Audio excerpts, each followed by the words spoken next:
E o que Deus me trouxe de revelação agora do livro de Apocalipse é que é o livro da bênção completa. E é isso que eu vou pregar para você. Bênção completa, amém? Você vai receber sua bênção completa, não vai só ser pela metade.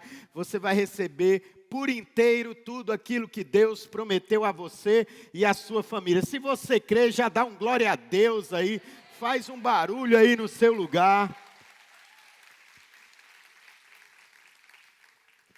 O autor do livro de Apocalipse é João. E eu acho muito interessante ser João. Por quê? Nós temos 4 evangelhos que relatam sobre Jesus, os 3 primeiros conhecidos como evangelhos sinópticos, que são os evangelhos que se preocupam em discursar sobre a humanidade de Jesus, sobre a caminhada de Jesus, dar detalhes do ministério de Jesus. Então você vai ver recheado de detalhes e cada um deles a partir da ótica da experiência do autor. Então, se o autor mexe com finanças, Mateus, você vai ver parábolas relacionadas a dinheiro. Ele tem esse entendimento. Lucas dá um ênfase em enfermidades, porque ele é um médico. Então, cada um traz um prisma, mas relatam os mesmos fatos. João, ele não se preocupa com esses relatos detalhados. Ele não se preocupa em apresentar a humanidade de Jesus, mas ele aponta a divindade de Jesus. Então ele, no meio, ele consegue já enxergar Jesus de uma forma diferente do que os outros enxergavam e traz isso para o seu livro. Ele começa no capítulo 1, dizendo que o verbo se fez carne e já estava concebido desde a fundação do mundo e ele habita no nosso meio. Essa é a visão de João. E João, num tempo de perseguição da igreja, ele é preso e ele é enviado para uma ilha chamada Ilha de Patmos. E na Ilha de Patmos, enquanto ele sofre perseguição, estava em uma prisão, isolado do mundo, mas ele estava ligado com Deus. E ele tem um momento com Deus, onde Deus diz, suba aqui. E ele é levado ao terceiro céu. A Bíblia diz que vai ao terceiro céu. Então significa que tem um céu 1, céu 2 e o céu 3. Né? Depois eu explico outro dia para você, eu não vou entrar nisso. Mas ele tem o privilégio de enxergar Jesus, agora de uma forma ainda mais diferente. Ele não enxerga Jesus como homem, ele não enxerga Jesus crucificado, nem enxerga Jesus ressurreto. Ele tem a visão de Jesus glorificado.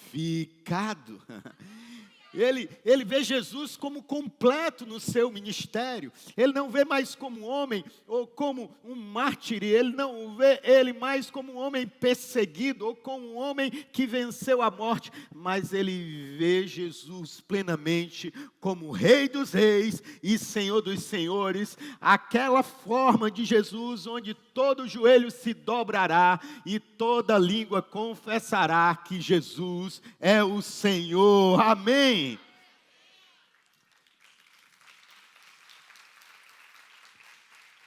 E é dentro dessa visão de um homem preso, perseguido, mas conectado com o Espírito. Ele consegue acessar o futuro e trazer a revelação do futuro para nós. O futuro é bem melhor do que você imagina, amém? Essa esperança que o Apocalipse traz para a gente. E eu quero caminhar com você em alguns versos. O primeiro deles é capítulo 1, verso 3. Se você puder abrir sua Bíblia e deixar ela aberta, nós vamos caminhar. A palavra de Deus diz que feliz é aquele que lê as palavras dessa profecia. E feliz aqueles que ouvem e guardam o que nela está escrito, porque o tempo está próximo. O tempo está próximo. E ele fala de um coração feliz, de uma boa aventurança. A palavra boa aventurança significa feliz. E ele diz, a felicidade está em quem crê na profecia desse livro. Eu quero te ensinar algo. Normalmente nós confundimos profetas com pessoas que têm sinais de revelação. Revelação não tem nada a ver com profecia. Revelação é algo que Deus libera um conhecimento a respeito do passado. Então, você viveu algo no seu passado em que só você e Deus ou poucas pessoas sabem, aquela pessoa não tem a mínima condição de saber, e numa oração ou num ímpeto do Espírito, ela te revela. Quando você era criança, aconteceu isso, e você fica ali, uau, é um profeta. Não, é um dom de revelação. O dom profético, a profecia, é a respeito do futuro. Então, toda profecia olha para o futuro e nos apresenta no presente, amém?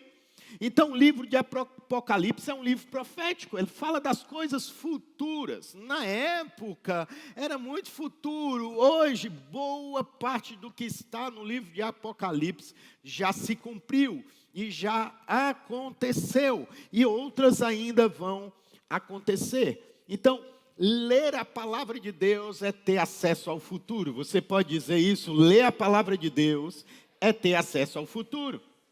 Eu quero ainda abrir esse parêntese de ensino, porque a nossa cultura é uma cultura muito mística. É uma cultura que está acostumada a ir numa cartomante, é uma cultura que está acostumada a ir no espiritismo, é uma cultura que quer contato com o sobrenatural, com o místico. E aqui eu amo todo tipo de religião. Por que eu gosto disso? Porque eu creio que toda busca através de uma religião é uma sede para alcançar a Deus, amém? Só que existem várias formas e a forma correta. A palavra está nos ensinando através desse texto que é uma verdade. E se você crê na palavra da verdade como profecia para o seu futuro, ouvir e guardar o que nela está escrito, você será uma pessoa feliz. Você terá a bênção completa na sua vida. Não adianta querer crer na palavra pela metade. Não adianta abraçar a palavra só com aquilo que nos conforta, com aquilo que é bom, mas quando nos confronta, nos deixa incomodado, nós queremos abrir mão, nós queremos sair do caminho. A palavra de Deus funciona em nossas vidas por inteiro, amém? E ele diz, felizes aqueles que ouvem e guardam. Felizes aqueles que dão atenção, leem constantemente, aplicam na sua vida. Guardar não está em esconder. Guardar não é igual a você quando ganha um presente que você gosta muito, você deixa guardado, o mofo come e você não usa. Eu sei que tem gente que tem coisa guardada que gosta e não usa. Se for igual a minha mãe tem um monte de velharia, um monte de louça que já pegou da minha avó que nunca usa e está tudo lá na minha casa. E eu digo logo, me deu, eu vou usar. E se quebrar, não ache ruim. Eu não quero quebrar, mas eu vou usar tudo. Esse sentido é o sentido que Apocalipse fala. Guardar é você utilizar o que você aprendeu e recebeu de Deus. Amém? Eu sonho, irmão, em estar pastoreando essa igreja. Não só uma igreja de multidões, mas de pessoas transformadas que aplicam os ensinos da palavra, que vivem a verdade, que não vão precisar de explicação, porque a nossa vida já vai explicar a Escritura para as pessoas. Amém? Você crê nisso? Eu vim te dizer hoje que a sua bênção vai ser uma bênção completa. O livro de Apocalipse cita toda a Bíblia aproximadamente 427 vezes. 283 vezes faz alusão ao Antigo Testamento. O que eu quero te dizer é que o livro de Apocalipse pega as promessas vindas dos profetas, que essas promessas se cumprem em Jesus, mas todas as promessas agora proferidas por Jesus, elas se completam no livro de Apocalipse. Eu não sei se você já recebeu, mas tudo aquilo que liberaram sobre a sua vida, vai chegar o tempo da completude. Deus não vai te entregar nada pela metade, Ele está com você até o final. Eu sei que você já começou a tocar em promessas, mas eu quero dizer que chegou o tempo de concluí-las no nome de Jesus.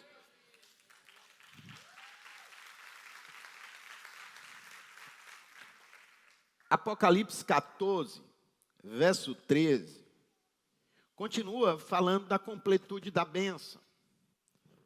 João diz que ele ouviu uma voz dos céus, dizendo: escreva, felizes os mortos que morrem no Senhor. E de agora em diante, diz o Espírito, sim, eles descansarão das suas fadigas, pois as suas obras os seguirão. Joshua, diminui só um pouquinho o retorno aqui, que eu estou segurando um pouquinho da voz para não dar microfonia, está no limite. Obrigado. Você podia dar um aplauso pessoal da técnica, irmão. Vocês nem percebem eles aqui, mas o culto só acontece porque eles estão aqui. Depois do Espírito Santo, eles são mais importantes. Porque se eles não trabalharem bem, nem o pastor prega, vocês não vão me escutar. Amados, ele está falando algo aqui maravilhoso. Ele está dizendo que ele ouviu uma voz do céu. Por que ele ouviu uma voz do céu? Porque ele lê a palavra, porque ele crê na profecia, porque ele guarda a palavra. Pessoas que leem a palavra continuamente, que tem isso não só como uma conduta devocional, mas como uma prática divina, vão ter direções dos céus. A sua bênção vai vir uma direção divina para você. Deus, quando você está exposto à palavra dele, ele vai te dar um refino espiritual. Como o apóstolo Paulo diz, o homem espiritual discerne todas as coisas, mas não é discernido por ninguém. Tem coisas, irmão, que só você vai entender, só você vai ter a leitura certa, porque você está escutando uma direção vinda dos céus através do Espírito Santo. E que direção é essa que ele está falando? O maior paradigma da vida. O maior paradoxo e paradigma da vida é a morte. Ele está dizendo, felizes os mortos que morrerem no Senhor. Irmão, você já viu algum morto feliz? Não. Mas a palavra de Deus está dando uma nova identidade. Ele está dizendo que até na morte nós vamos ter a bênção completa. Porque para os filhos de Deus, a morte é um começo de uma eternidade. A morte é a completude da promessa e da bênção dele para a nossa vida. Sabe, crer em algo que é só para esse tempo é muito vazio, é muito banal.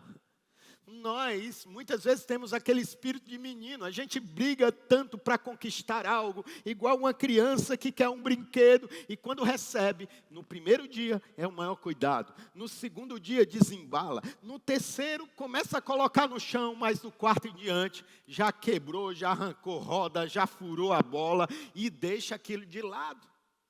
Mas o que Deus nos apresenta é algo que não se perde o prazer, é contínuo. É uma bênção que ela é duradoura, ela é eterna. Nem a morte pode roubar aquilo que Deus prometeu para a sua vida, amém? Uma das coisas que nós temos mais medo nesse mundo, eu sei que tem gente que tem medo de alma, eu sei que tem gente que tem medo de barata, tem gente que tem medo de escuro, mas o maior medo da humanidade se chama morte. Você já se perguntou por que você tem medo da morte? Porque quando Deus te criou, Ele não te criou para a morte. Deus te criou para a eternidade. Essa sede pela eternidade faz os homens buscarem Deus por vários caminhos. Porque a eternidade só existe em Deus. Sem Deus não há eternidade, é passageiro, é vão, é rápido, é efêmero. E ele está dizendo claramente que a morte para os filhos de Deus, é um acesso a um tempo de descanso e de refrigério. Ele está dizendo, vocês vão descansar das suas fadigas. E olha aí que é Paulo que está escrevendo, então Paulo está no tempo de velhice, ele já batalhou, já pregou, já abriu igreja, já formou lideranças, Paulo já lutou com o governo tentando escapar, mas agora ele está preso, ele está dizendo, Paulo, é os seus últimos dias, você irá morrer, mas a sua morte vai ser um descanso de toda perseguição. Muitas vezes na sua vida você está dizendo, será que eu vou acabar a vida assim? Esse problema não vai se resolver, eu não aguento mais. Eu quero dizer que Deus vai te dar a bênção completa. Deus vai te dar a bênção. Vai chegar o tempo de refrigério, vai chegar o tempo de descanso. E se você é filho de Deus, a partir de hoje, você não tem medo da morte, mas que ela não venha agora, em nome de Jesus. Eu brinco muito lá com a pastora Carol, que todo mundo, às vezes, deve pensar no velório. Eu não sei se você pensa como é que vai ser o seu velório, mas eu penso como é que vai ser o meu velório. No que as pessoas vão dizer para mim, e diz, lá vai o desgraçado, ou então foi uma bênção na minha vida, né? Eu, como pastor, eu já fiz muitos velórios, vocês não sabem, mas o meu primeiro ano pastoral foi um ano que eu mais fiz velório do que eu preguei na igreja. Eu sou forjado em velório, irmão. Eu pregava por morto para ressuscitar. Por isso que eu digo, não durma no meu culto. Porque eu já tentei ressuscitar um monte de morto e não consegui. Né? Se você dormir, pode ser que você caia, quebre o pescoço. Eu não sei ressuscitar ninguém. Minha oração de ressurreição é fraca, irmão. E eu fazia apelo. E você já imaginou um apelo num velório? E eu já vi velório das pessoas chorando, agradecidas, mas eu vi velório de pessoas que estavam satisfeitas porque a pessoa morreu. O problema se foi. Você está dizendo misericórdia, mas você não tem ideia do que eu já vi. Assim, velórios com confusão, velórios com muita alegria, velórios... E aí eu brinco com a minha esposa, eu disse, minha filha, eu vou dizer logo que eu quero velório. Risca da minha playlist, segura na mão de Deus. Não, eu quero música para pular, eu quero ver o povo alegre, pulando, porque é o tempo que eu mais sonho viver na vida, é ir de encontro com o meu Salvador, é ir de encontro num local, num ambiente que eu vou estar junto dele, onde não vai ter choro, nem ranger de dente, onde, irmão, eu vou poder comer e não vou engordar, irmão, onde eu vou estar sorrindo com Jesus, onde eu vou estar contemplando tudo aquilo que eu preguei e sonhei viver. Eu não vou dizer, eu sonho morrer, mas não é agora não. Eu já disse a Deus que é com 100 anos e pregando. Então, não se assuste se um dia eu cair mortinho, mas só vai ser com 100 anos de vida. E ele diz, no final do verso 13, pois as suas obras o seguirão. Que coisa incrível. Não é pelas obras que nós alcançamos a salvação. A salvação é pela graça, é dom de Deus, vem pela fé, é indiscutível. Você pode ser a melhor pessoa do mundo, a pessoa mais caridosa, só fez bondade na vida. Inclusive eu estou olhando para você, você tem até aquela auréolazinha assim na cabeça, está saindo umas penugenzinhas de asa atrás de você. Você pensa que eu não percebo? Mas se você não tem Jesus como Senhor e Salvador, você não tem acesso à eternidade. O acesso ao céu e à eternidade vem pela graça através de Jesus. É crer na obra do Calvário, que Ele morreu pelos nossos pecados, que Ele nos substituiu. E quando Ele ressuscita ao terceiro dia, nós, se um dia na volta dEle estivermos mortos, nós ressuscitaremos com Ele. Essa é a nossa regra de fé, nada além, nada menos do que isso. Mas o livro de Apocalipse está nos ensinando que a bênção tem que ser completa. A obra vai nos seguir. Quem é transformado pela graça produz uma obra divina. Quem é transformado pela graça tem um caráter semelhante a Jesus. Quem é transformado pela graça é generoso. Quem é transformado pela graça se preocupa com o próximo. Quem é transformado pela graça é doador. Quem é transformado pela graça é usado por Deus na obra de cura, sinais e milagres, irmão. Você vai um dia se apresentar a Deus, e qual o currículo que você vai apresentar? Porque as nossas obras serão apresentadas. Eu fico imaginando, assim, no meu currículo diante de Deus, eu vou dizer: Senhor, se for amanhã, né? Eu digo: Senhor, 5 anos eu pastoreei a igreja mais linda e alegre do Eusébio.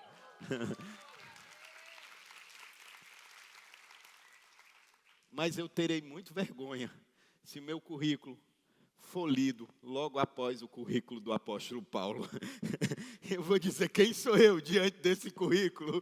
Ele é um PhD, um mestre em tudo que ele fez. Eu sou apenas um seguidor dele, como ele é um seguidor de Cristo. Você já pensou isso? Porque as nossas obras serão apresentadas. E às vezes a gente quer viver um cristianismo morno. Às vezes a gente quer ver um cristianismo sem, sabe, só para resolver os nossos problemas. Não, o seu maior problema da morte, da separação eterna já foi resolvido pela graça. E você, entendendo a graça, você está apto a ser usado por Jesus. E através da sua vida você abençoar alguém, amém? Porque através da sua vida a bênção vai ser completa na vida de alguém, aleluia. E você diz: pastor, mas não está tudo 100%. Tá não. Hoje chegou um garotinho aqui que, correndo, teve um problema no joelho e estava com o pé imobilizado aqui, e eu com a asa quebrada. Vocês não sabem que estão brincando comigo, no meio dos pastores, nós somos gaiatos. Diz que eu era querubim, mas eu fui rebaixado quando eu quebrei e virei um surubim agora, né? Então o pessoal está brincando comigo lá. Eu disse: rapaz, o surubim é o melhor peixe, e você me elogiou que é o melhor peixe de águas doces, é o surubim. Mas eu com o braço assim, estava doendo. Eu estava orando para ele ser curado. Porque não é porque eu sou perfeito que o milagre vai acontecer, não. É por meio das nossas imperfeições e dores e dificuldades que, quando nós colocamos diante de Deus, o poder dele vem e se aperfeiçoa na nossa fraqueza.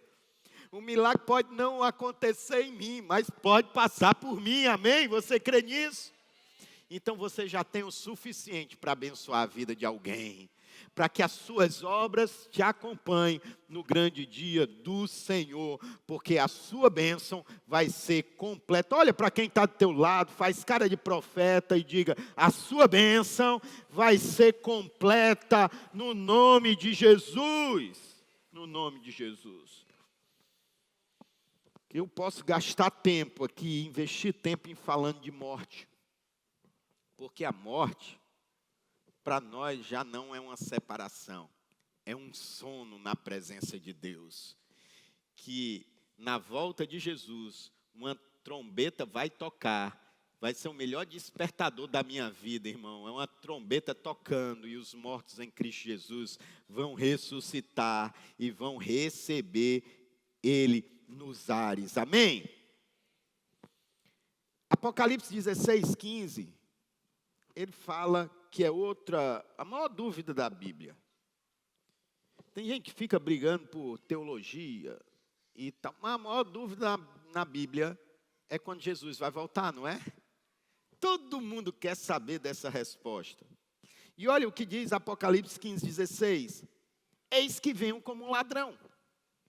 Feliz aquele que permanece vigilante e conserva consigo as suas vestes, para que não ande nu e não seja visto em sua vergonha. Ele está falando que a vinda de Jesus é como um ladrão. Mas vamos pensar junto aqui. Você, agora no intervalo do culto, você vai receber uma ligação. E é uma ligação de uma pessoa dizendo: amanhã você acorda às 5h30 e às 6h15 você está saindo da sua casa. e eu vou estar lá te esperando para te assaltar. Ninguém disse misericórdia. Vocês vão ficar esperando ladrão mesmo. Imagine você receber essa ligação. Você já sabe que ele vai estar lá às 6h15 te esperando para assaltar, não sabe? A sua rotina vai ser a mesma? O que tu vai fazer? Vai ligar para BOPE, SWAT, vai clamar pelos anjos do Senhor com as armas desembanhadas, vai pedir para acampar, se tiver armado vai sair de arma. Você vai fazer alguma coisa e não vai deixar ser assaltado, não é? Então entenda, para nós, a vinda de Jesus não é como um ladrão, porque nós já estamos avisados que ele vai voltar. O mundo é que não sabe quando ele vai voltar, nem crê se ele vai voltar. Nós já sabemos. Então, esse texto não está dizendo para nós que nós vamos ser tomados por surpresa. Não. Ele nos alerta que nós devemos estar preparados. A gente deve parar de se preocupar quando ele vem e deve andar preparado, independente do dia e da hora, porque se nós estamos preparados, tanto faz se ele vem amanhã ou daqui a 10 anos, 20 anos, nós estamos prontos. Para você usufruir de uma bênção completa, você tem que andar pronto. A maior mentira que o mundo nos conta é que Jesus pode demorar a voltar, eu vou aproveitar a minha vida, e quando ele estiver pertinho de voltar, ainda, você já foi avisado que ele vai voltar? Que você não sabe nem o dia, nem a hora, mas que você tem a certeza que ele vai voltar, então fique pronto. Balança quem está do seu lado e diga, fique pronto, porque a bênção vai ser concluída na sua vida. Aleluia! Nós precisamos ser essas pessoas apaixonadas. Porque a vontade do inimigo é nos desviar. Às vezes a gente está tão preocupado com pormenores, mas não está preocupado com nossas vestes. Às vezes a gente, está preocupado com cargo, está fazendo beicinho, está correndo atrás de coisas que vão passar. Eu já corri atrás de tantas coisas, mas eu sei o que vai ficar sempre do nosso lado, é a nossa família, é o Senhor, são as pessoas que a gente tem aliança, e são as pessoas, se a gente não se alertar, que a gente menos vai valorizar. Valorize o principal na sua vida. Isso é ter um espírito de vigilância. Isso é ter um espírito de estar coberto. E ele está dizendo, olha, permaneça vigilante e conserve consigo as suas vestes. Se você quer ser uma pessoa feliz, você tem que conservar as bênçãos do Senhor que Ele já liberou sobre você. Às vezes nós queremos mais, mas não cuidamos daquilo que Ele já nos deu. Ei, irmão, você é um privilegiado, você tem a salvação revelada para você, o Espírito Santo te convenceu, te atraiu, e você está se dispersando com tantas coisas. O que Deus te chama hoje é para você estar com o fogo da salvação tão aceso, que você anuncie isso para outras pessoas, e elas tenham a bênção que nos alcançou no nome de Jesus, amém? Então não tem desculpa mais para nós que o ladrão, fala de ladrão, eu lembro, eu estava em uma oração, lá na Comunidade das Nações Fortaleza, e eu tenho um costume, quando eu vou orar, 12 por 12, ou quando é uma vigília, eu fico me movimentando, eu fico orando a Deus, eu digo, o Espírito Santo me revela o que eu tenho que orar. Eu tenho muito forte o Romanos 8, no finalzinho, que diz que nós não sabemos orar como convém, mas que o Espírito Santo ora como convém, através de gemidos inexprimíveis, para que a vontade de Deus se faça na nossa vida. Então eu fico o tempo todo me tentando entrar na frequência do Espírito e entender. E nesse dia de oração eu recebi um impacto no meu espírito. E a orientação do Espírito é que eu orasse. para que o inimigo não roubasse nada do que o Senhor nos entregou. Tudo que Deus nos deu, nós íamos proteger. Tudo que Deus nos deu, o inimigo não ia tocar. Então, irmão, eu entrei na oração cuspindo fogo. Eu disse, Deus me deu minha família, os meus filhos, nada vai tocar. Deus me deu bens, nada vai tocar. E eu pedi para a igreja levantar as mãos e começar a profetizar. E foi aquele mover. Acabou o culto. Eu saí, subindo ali na Senador Vigílio Távora. Estava com a cabeça baixa, ia comprar uns legumes para eu ainda jantar em casa. Eu estava mandando uma mensagem para a pastora Carol. Estou cheio. Quando eu escrevo cheio, eu escuto um batido no vidro do meu carro. Que eu olho assim, era um garoto com a 765. E 3 abordando todos os carros. E eu disse, opa, peraí, eu abri o carro, eu queria sair, entregar o carro, eu queria que ele fosse embora, e ele pegou e me empurrou para dentro do carro, eu disse, agora ferrou o negócio, que ele vai me sequestrar. Aí ele disse, não, baixa o vidro, me dá o relógio, me dá o teu celular e me dá a aliança. Ele pegou 3 coisas minhas. E vem aquele espírito de ira, e o Espírito Santo naquela mesma hora me deu uma visão da mãe de um deles, orando por eles. E eu só fiz sair do carro e levantar minhas mãos e interceder pela vida daqueles garotos. Consegui entrar no meu carro, saindo, encontrei um carro da polícia. E a carne me fez o quê? Chamar a polícia para ir atrás deles. Quando eu chego para ir atrás deles, o Espírito Santo de Deus, eu não mandei tu ir atrás, vai para casa. E eu peguei e deixei a polícia lá sozinho e fui para casa. Quando eu cheguei em casa, eu beijo meu filho, beijo a minha esposa, e vou me ajoelhar e dar graça na circunstância difícil que eu estava passando.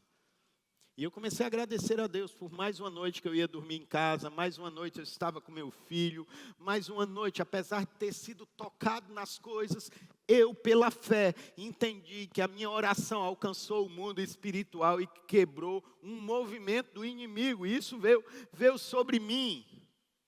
E eu, em vez de murmurar, eu comecei a agradecer. Quando de manhã eu acordo, meu celular, umas 9, 10 horas toca, e um irmão liga para mim e diz, o senhor está em casa? Eu disse, estou, está bem, estou. Então não sai de casa que nós estamos indo aí. E chegaram um grupo de irmãos. Chegaram um grupo de irmãos com a caixa e pegaram e botaram a caixa assim em cima da mesa. E era uma caixa de um celular melhor do que o ladrão roubou. E eu já fiquei feliz, porque o celular pelo menos já tinha sido reposto logo ali. Mas quando eu tiro o celular para ligar, irmão, tinha um bolo de nota, que fazia muito tempo que eu não via, um bolo de dinheiro daquele, que quando eu calculei, eu sabia o valor da minha aliança, dava para eu comprar minha aliança. Eu digo, Deus já restituiu. Porque foram tocados em 3 coisas. Porque o homem espiritual, que foi que eu disse para você, discerne todas as coisas, mas não é discernido por ninguém. Eles tocaram no meu celular contatos e conexões. O inimigo sabe que o reino se expande por contatos e conexões. Então ele quis me roubar contatos e conexões. O reino de Deus, ele é promovido por aliança. Minha aliança foi roubada. Eu sei que eu honro a aliança e isso incomoda o inferno. Porque o inferno é craque em quebrar a aliança. O reino dos céus é um reino de aliança eterna e duradoura. E fui tocado. Eu não tenho besteira com nada, mas a única coisa que eu gosto mesmo assim é meu relógio. Eu não tenho, mas é só esse, não é um monte de relógio, é só esse. Porque como Deus me mandou praticar esse esporte, esse daqui tira a leitura de respiração, de tudo. Me dá o raio-x de tudo que eu faço. E eu gosto de acumular, acompanhar as minhas evoluções. E ele levou o relógio. O relógio não foi reposto. Eu vou para uma feijoada de um aniversário de um amigo. E o dono lá do local, que estava emprestando o sítio, chegou para mim, a gente conversando, ele olhou para o meu braço e disse, cadê seu relógio? Eu disse, irmão, essa é a pior coisa de quando acontece algo. Você tem que contar o fato a todo mundo que sabe. por isso não me pergunte o que aconteceu com o meu ombro. Não, eu estou cansado de dizer que foi um acidente, como eu caí. Eu já mandei fazer, sabe o quê? Um panfleto. A pessoa perguntou o que foi que aconteceu com o senhor. Toma, lê aí, que eu já estou cansado de contar. É repetindo o tempo todo. Mas quando ele olhou que eu estava sem um relógio, ele tinha um relógio igual ao meu, só que premium. O meu era normal, de triatlo, o dele era de titânio, aqueles negócios de vidro de zafira, que não sei o quê, negócio de quem tem dinheiro. Aí ele pegou, tirou e disse, está aqui, é do senhor. Em 2 dias, Deus restituiu tudo aquilo que foi tocado.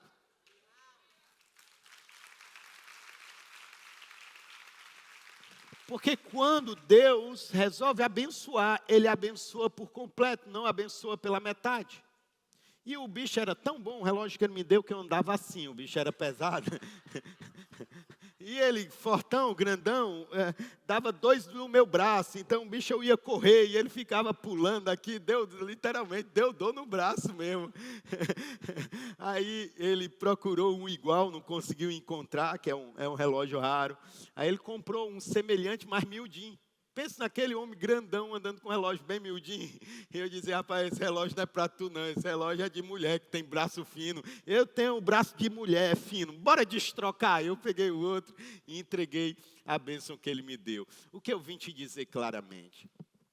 Quando o Espírito te impulsiona a fazer algo, o inferno vai tentar se opor, porque foi assim com Jesus. E o inferno muitas vezes usa a palavra para nos opor. Foi assim com Jesus, a oposição do deserto, depois de Jesus ter batizado, o inimigo, o diabo pegou versículos da palavra de Deus, de Deuteronômio, e entregou para confrontar Jesus, mas Jesus é a palavra. Quando nós conhecemos a palavra, nós rejeitamos as profecias ruins, nós descobrimos o Espírito quando não está alinhado à palavra. O poder de Deus se completa e opera quando a palavra está alinhada com o Espírito. E a palavra de Deus se alinha com o Espírito de Deus, dizendo, a sua bênção vai ser completa e vai ser concluída. A obra que Deus começou na tua casa, na tua vida, vai chegar ao fim em nome de Jesus.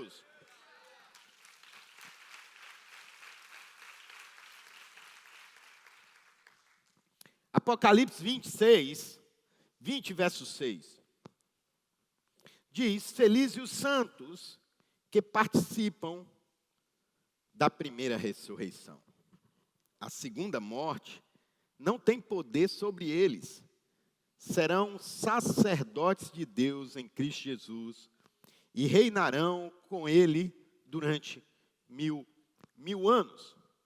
E aí se abre um monte de teologias teóricas. Olha, eu gosto de teologia, eu gosto de estudar, eu tenho minhas escolhas, mas dificilmente você vai me ver influenciar alguém a partir das minhas escolhas teológicas. Porque não se tem certeza. A certeza que eu tenho é que a gente tem que andar preparado. A certeza que eu tenho é que a gente tem que andar vigilante. A certeza que eu tenho é que nós devemos ser transformados pelo poder de Deus, que opera em nós pelo Espírito Santo. A certeza que eu tenho é que nós devemos ser semelhantes a Jesus. A certeza que eu tenho é que a gente tem certezas bíblicas e inegociáveis. E a ressurreição e a morte de Jesus na cruz, que paga pelos nossos pecados, é inegociável. Não existe outro caminho. Não existe o que negociar nisso.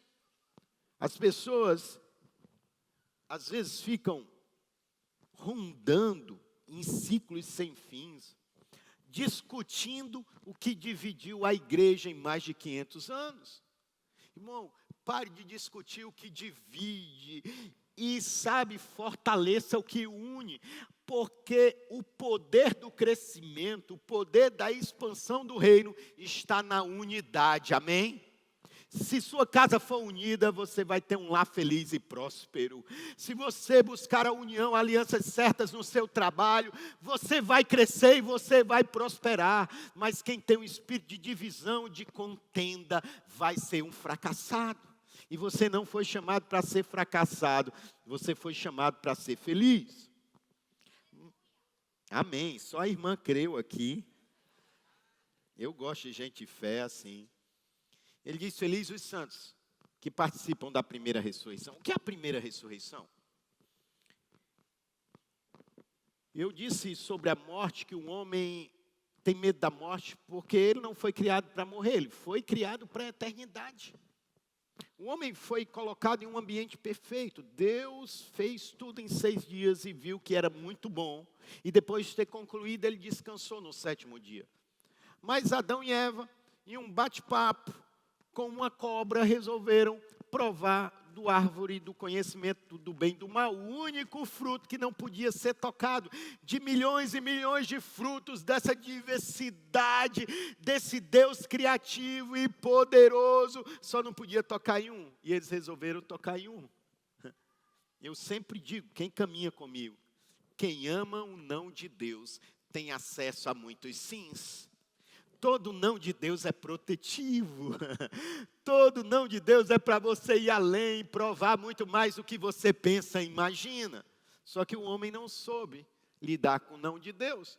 E aí o que aconteceu? A morte entrou para o meio do homem. E esse conflito de vida e morte.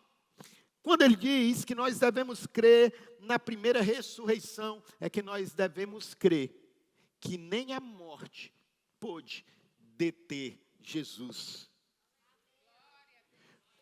Quando você começa a estudar os escritos antigos que não estão na Bíblia, de autores romanos, Flávio Joséfo fala isso em um de seus livros, em que vários messias se apresentaram na época, e inclusive alguns deles foram mortos e martirizados, mas o único que ressuscitou ao 3º dia foi Jesus, um tal de Nazareno.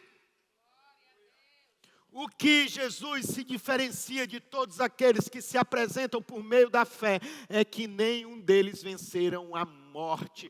Só Jesus tem o poder da ressurreição, porque Ele é o próprio Deus. Amém?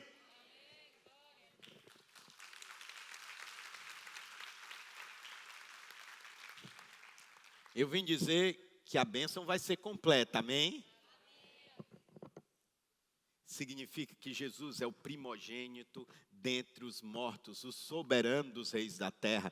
E porque Ele ressuscitou primeiro, nós ressuscitaremos. A morte já não tem mais autoridade sobre a sua vida, amém? Quem crê na ressurreição de Jesus, crê na sua própria ressurreição. Irmão, se prepara que o bucho vai sair. Eu não creio que o nosso corpo glorioso vai ter essa barriguinha. Mas não espere até lá. Amém? Esse é o ano que você assumiu um compromisso com Deus. Deus disse que eu ia perder 14 quilos esse ano. Mas 2024 agora eu tenho que perder 20. Misericórdia, né? Você ganhou 4. Mas eu quero que você se alegre com a ressurreição. Às vezes eu estou no meu devocional, ou eu estou ali no meu cantinho com Deus, e eu começo a me quebrantar. Eu começo, sabe, a celebrar, porque a morte já não pode me parar. A morte já não pode me deter.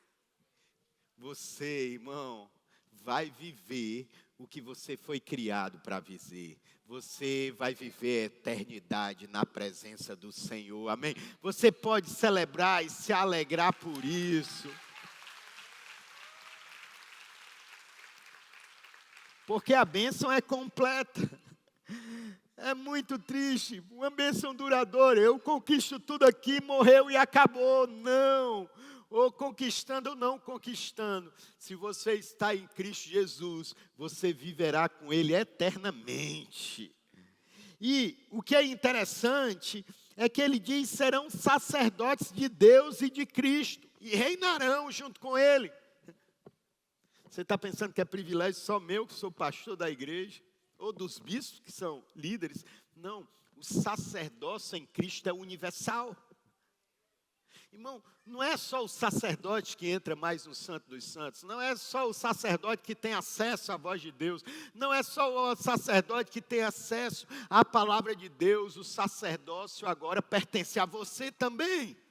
E se eu fosse você, eu se alegrava, mas assumia isso com muito temor. Porque você tem que entender qual é o papel de um sacerdote. É andar com integridade, é andar com amor, é ter a vida disponível para servir a Deus no que Ele te chamar para fazer. E você verá feitos grandiosos, porque a bênção de Deus vai ser concluída. Não vai ser pela metade. Deus não vai te dar governo parcial. Deus vai te dar autoridade assim como Ele deu ao homem na criação. O homem, Adão e Eva, eram cooperadores, co-criadores, coautores com Deus. Deus está te chamando esse novo ano para você criar algo novo com Ele, para você ser um coautor de um ministério, co-criador de uma família, irmão. Esse é o poder do governo que Ele nos entrega para sermos um conosco e um com Ele, e grandes coisas vão acontecer em nós e através de nós. Se você crê, dá um glória a Deus no seu lugar. Aleluia, aleluia. Como eu sonho co-criar algo, eu fico imaginando Deus um dia no seu plano celestial, Ele queria estabelecer uma igreja aqui nesse lugar. Ele olhou para esse lugar, viu uma empresa e viu um terreno baldio. Ele disse, eu quero uma embaixada do reino ali no meu lugar. Aí ele chamou homens para serem coautores, cooperadores. Estamos aqui nós, cooperando, gerando aquilo que Deus quer gerar. Deus quer gerar grandes coisas na sua vida, Ele te chama para ser um cooperador. Deus quer gerar coisas na sua empresa, Ele está te chamando para ser um coautor. Eu declaro, irmão, que a bênção vai ser completa. Deus vai te dar um insight inicial, mas Deus também vai enviar os recursos, e Deus vai fazer você concluir o plano que Ele estabeleceu para a sua vida e para a sua casa, no nome de Jesus. Aleluia. Aleluia, como eu creio nisso. A Bíblia fala, de novo, em Apocalipse 22, 7. Ele fala que Ele vem em breve. Apóstolo Paulo, quando escreve a carta aos Filipenses, ele diz, no finalzinho da carta, eu não me canso de repetir a vocês as mesmas coisas sempre. Coisas óbvias precisam ser repetidas continuamente, para que a gente não se desvie delas. Entenda, ler a Bíblia repetidamente nos ajuda a não esquecer da palavra de Deus nem das promessas. Você ter as promessas, os milagres de Deus registrados em você, mas em algo que você possa visitar e ler, faz com que você não se esqueça. Deus não sofre de amnésia, mas a gente olhar. Quando a gente é visitado por algo ruim, parece que a gente esquece tudo de bom que Deus já fez. E Ele vai sempre repetir. No capítulo 22, no verso 7, Ele diz, eis que venho em breve. Mais uma vez, Ele está alertando a gente, feliz é aquele que guarda a palavra da profecia do livro. Irmão, a bênção é completa quando você recebe a profecia, a verdade de Deus, como algo legítimo, como algo que não muda. Céus e terras passarão, céus e terras vão mudar, mas a palavra de Deus vai continuar firme, verdadeira, eficaz, cortante e penetrante. Nós precisamos ter a palavra de Deus, ter a nossa fé como algo firme, independente das circunstâncias. E eu volto a te lembrar, as circunstâncias que João escreve esse livro não são fáceis. Mas quem é liberto em Cristo, nenhuma prisão pode aprisioná-lo. Ele estava em uma prisão física, mas o seu espírito era tão livre que ele acessou os céus e viu Jesus glorificado.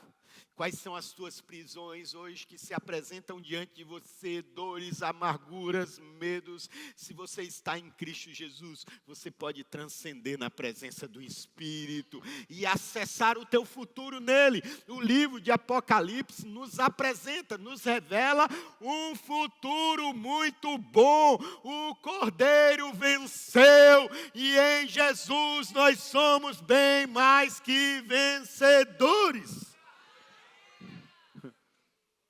Nós temos que guardar, ter o significado claro da palavra. Nós não podemos nem acrescentar, nem subtrair nada dessa palavra. Nós temos que buscar a integralidade da palavra de Deus. Mas, acima de tudo, nós precisamos guardar como ele fala novamente. Guardar é obedecer, praticar e andar observando os nossos passos continuamente. Entenda que Apocalipse não foi escrito para satisfazer a ideia dos intelectuais, mas apresentar o futuro glorioso para os filhos de Deus. O Apocalipse é um livro de alegria. O Apocalipse é um livro, irmão, que nos apresenta o projeto e a promessa de Deus concluída. Aquilo que Deus começou na sua vida. Olha com olhar de profeta, dedo de profeta. Eu estou só com o dedo esquerdo, porque o direito não dá para eu levantar. Mas olha assim, sabe, olhar de profeta assim, faz uma cara séria, né? Vai, rapaz, é tão fraco de profeta aqui nessa igreja. Aqui é uma igreja profética, amém? Olhe para o seu irmão e diga, olha, em nome de Jesus, eu profetizo sobre a sua vida, que aquilo que Deus começou a fazer, vai ser concluído na sua vida. Hoje a sua bênção é liberada por completo no nome de Jesus. Aleluia!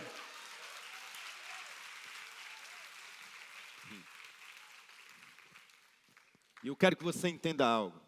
A profecia não é informativa. Você pensa, não, eu fui informado do futuro. Não. A profecia é um chamado para preparação para você viver o futuro que Deus tem para você. No dia que você recebeu uma profecia, é Deus te dizendo, prepara-te, porque vai acontecer.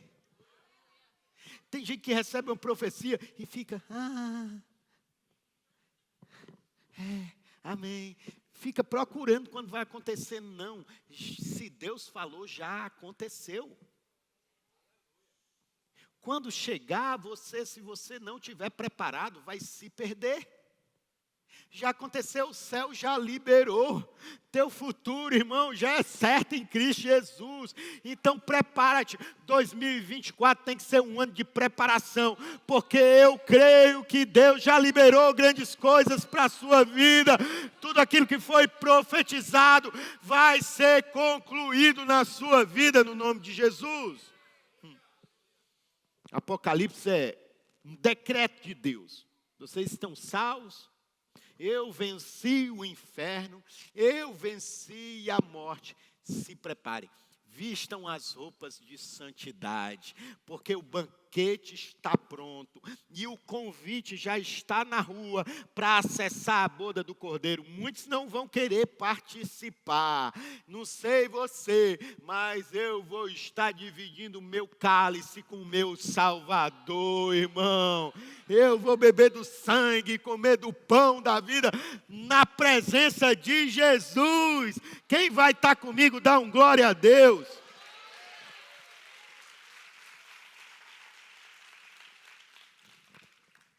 Meu fisioterapeuta, ele é crente e brincalhão. E eu estava lá na fisioterapia, achando ruim a dor do braço, reaprendendo a movimentar o braço.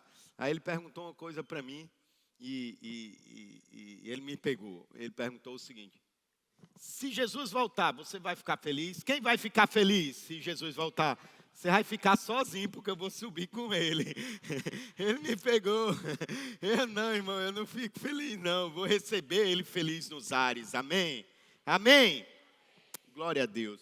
Eu vou abrir um parêntese aqui, porque muitas pessoas me perguntam: pastor, vocês creem no arrebatamento?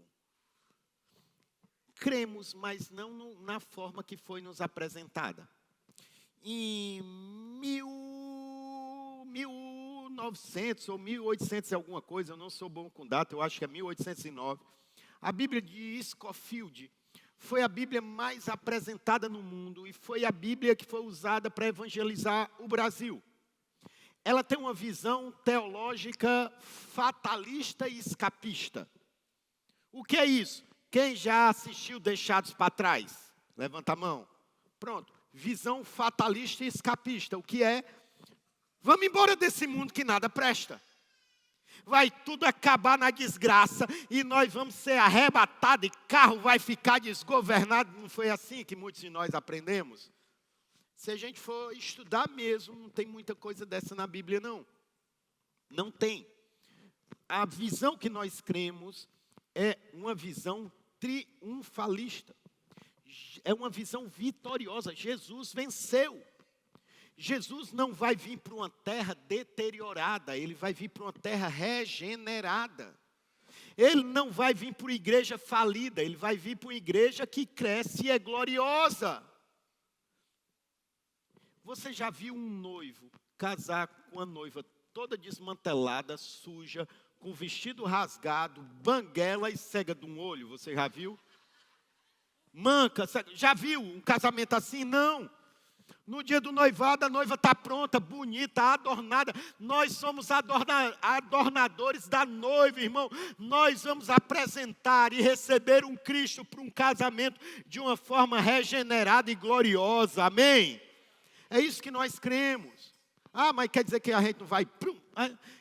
E aí, não vai ter, como é o nome, que é o antideus lá, esqueci, já estou doido aqui. Hã? Tudo esperando o anticristo, eu estou esperando o Cristo.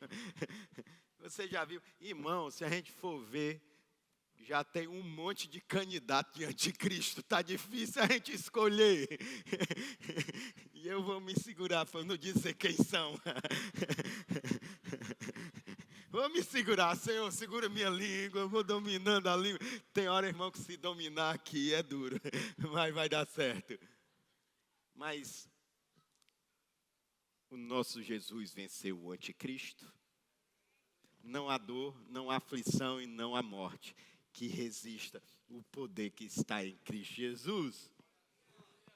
A palavra utilizada muitas vezes para arrebatamento se chama parousia. O que é parousia? Você já assistiu o filme do Shrek? Quem assistiu o filme do Shrek aqui? Você vê que quando o Shrek casa com a Fiona, eles vão entrar no castelo, não vão? Para se casar. E o que é que acontece? Todos os súditos, servos e moradores do reino, eles saem para receber o rei. Acontecia assim com Davi. Quando Davi ia guerrear, vencia a guerra, todo mundo saía e ia celebrar o rei. Vocês lembram quando Saul ficou com inveja de Davi? Não era o povo que saiu e começou a celebrar que Saul matou milhares e Davi matou os seus 10 milhares. É essa a visão que Apocalipse nos mostra, que os mortos vão ressuscitar e vão sair da terra e receber Jesus nos ares. E depois nós vamos descer com o novo céu e com a nova terra e vai ser estabelecida a eternidade. Nós vamos, irmão, ter a criação restaurada em Cristo Jesus. Amém. Amém. Agora, se você crê assim ou não, se você quer crer no fatalismo, no escapismo, irmão, pode ficar com seus pesadelos por aí. Eu não tenho problema nenhum. Mas a essência dessa igreja é o quê? É estar preparada. É o candelabro aceso. E a vasilha cheia de azeite, irmão. Aleluia. O que interessa é isso. O que interessa é isso para nós, irmão, porque ele vem. Olha para quem está do teu lado, diga, ele vem. Prepara-te. Tem bom ânimo, porque a bênção vai ser completa no nome de Jesus. E eu quero concluir em Apocalipse 22, 14, 15. Você está sendo abençoado com essa palavra de Apocalipse? Eu acho que você nunca viu uma pregação tão extensa com Apocalipse, né? A gente foi do 1 e está chegando no 22 agora. Ele diz, felizes os que lavam as suas vestes. E assim têm direito à árvore da vida. E podem entrar na cidade pelas portas. Fora ficarão os cães, os que praticam feitiçaria, os que cometem imoralidade sexual, os assassinos, os idólatras e todos que amam e praticam a mentira. Precisa eu desenhar? É muito claro. Ele está dizendo quem entra pela porta e quem vai ficar fora. E aqui é muito claro que são comportamentos que vão definir. Durante muito tempo, eu fui empresário na área de tecnologia, na área de segurança. Então, eu lia muita coisa da área. E um dia eu comecei a ler sobre novas tecnologias. Eu fiquei assustado em saber que algumas cidades, megalópolis asiáticas, que já são bem desenvolvidas na tecnologia, elas já têm nuvem 100% de Wi-Fi, mas elas já têm uma nuvem de câmeras. E câmeras de milhares e até milhões de pixels. Eu pensei que só tinha isso na Ásia, mas tem aqui também, irmão. A indústria da multa me fez descobrir que meu carro estava sem ser licenciado. Chegou uma multa lá em casa, eu digo, rapaz, eu não fui parado em canto nenhum. Aí tem lá, câmera tal, fez a leitura da sua placa e seu carro transitou sem licença. Irmão, para licenciar o carro é R$100 e poucos. Eu recebi uma multa quase de 1.000, misericórdia. Quando eu estava lendo sobre essas matérias, essa tecnologia que fazem a leitura, e lá, nesses países que são comunistas, tem a sua ficha corrida. Se é bom ou ruim, você vai estar andando na rua, e é assim hoje, você anda na rua, pega a tua face, faz a leitura da tua face, e automaticamente na tela do computador, se você é um criminoso que está sendo procurado pela polícia, já vai dar o alerta ali na tela e a polícia chega na pessoa. Se você é uma pessoa boa, já está lá ali identificado. Então você tem essa leitura. Na hora que eu estava lendo por isso, eu disse, uau. Eu acho que no céu vai ser assim. Não vai ser São Pedro que vai estar com a chave te esperando lá na porta, não. Na hora que eu li, eu disse, rapaz, vai ter uma câmera celestial. Na hora que essa câmera pegar a minha face, vai dizer, ué, eu pensava que era Davi. Não, mas eu estou vendo algo diferente. É Cristo nele, não há condenação, pode entrar. E quem não tiver Cristo vai dizer, tchutchu, rejeitado, fora. A porta não abre. Mas você vai passar, e aí o computador pode ter dado um problema e apareceu sua ficha corrida, crime, eis esse erro, eu não vou nem dizer que você pode se identificar. Mas quando chegar lá no final, ainda volte para o início, quando voltar para o início tem... O Cordeiro de Deus pagou os seus pecados. Acesso livre à eternidade. Você pode se alegrar por isso.